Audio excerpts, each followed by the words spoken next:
ಸ್ವಾಮಿ ಕೊಲೆ ಕೇಸ್ನಲ್ಲಿ ಅಂದಿರಾಗಿರುವಂತಹ ದರ್ಶನ್ ಬಗ್ಗೆ for the first time Dolly Dhananjaya react ಮಾಡಿದ್ದಾರೆ.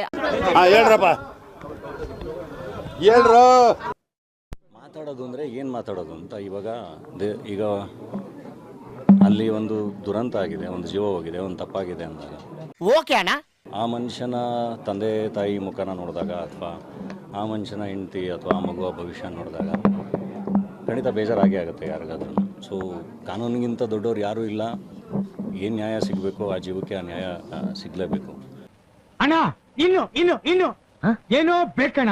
ಈಗ ಅಂದರೆ ವಿಕ್ಟಿಮು ಯಾರಾದರೂ ನಮ್ಮನೆಯವರಾಗಿದ್ದರೆ ನಮ್ಗೇನು ಅನಿಸುತ್ತೆ ಅನ್ನೋದು ತುಂಬ ಇಂಪಾರ್ಟೆಂಟ್ ಅಲ್ಲ, ಅಥವಾ ನಿಮ್ಮನೆಯವರಾಗಿದ್ದರೆ ನಿಮ್ಗೇನು ಅನಿಸುತ್ತೆ ಅಂತ. And at the same time ಆರೋಪ ಯಾರ ಮೇಲೆ ಬಂದಿದೆಯಲ್ಲ ಅವರು ಕೂಡ ನಮ್ಮನೆಯವರಾಗಿದ್ದರೆ ನಿಮ್ಗೇನು ಅನಿಸುತ್ತೆ ಅಂತ, ಅಥವಾ ನಮ್ಗಳಿಗೆ ಏನು ಅನಿಸುತ್ತೆ ಅಂತ ಅದು ಕೂಡ ಬೇಜಾರಾಗುತ್ತಲ್ಲ. ಅದೇನ್ ಮಾತಂತ ಹೇಳಿದ್ರಿ ಸರ್ ನೀವು, really hats off sir, hats off. ಈಗ ನನಗೂ ವಿಷಯ ಗೊತ್ತಾದಾಗ ನಾನು 2 ದಿನ ನಾನು ತುಂಬ ಬೇಜಾರಲ್ಲಿದ್ದೆ.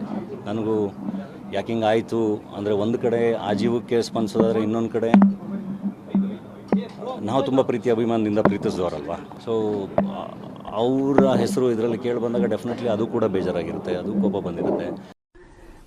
ಎಷ್ಟು ನಮಗೆ ಬೇಜಾರಾಗೋಯ್ತು ಅಂತ ಅಂದರೆ ನಮ್ಮ ಜೀವನದಲ್ಲಿ ಅಷ್ಟು ಬೇಜಾರಾಗಲಿಲ್ಲ, ಭಾಳ ಬೇಜಾರಾಗೋಗ್ಬಿಟ್ಟಿತ್ತು ನಮಗೆ. ಒಂದು ಏನು ಮಾಡೋದು?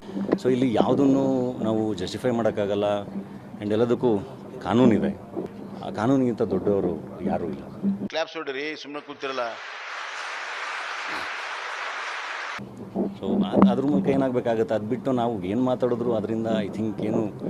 ಆ್ಯಂಡ್ ಅದರಲ್ಲಿ ಎಷ್ಟರ ಮಟ್ಟಿಗೆ ಇಷ್ಟು ಹೇಳಕ್ಕೆ ಇಷ್ಟಪಡ್ತೀನಿ. ಓಕೆ ಫ್ರೆಂಡ್, ಬಾಯ್. ಇದು ಮನಸ್ಸಿಗೆ ನಾಲ್ಗೆಗೆ ಮಧ್ಯ ಇರೋ ಫಿಲ್ಟರ್ ತೆಗೆದಾಕ್ಬಿಡುತ್ತೆ, ಒಳಗಿರೋದೆಲ್ಲ ಹೊರಗೆ ಬರುತ್ತೆ.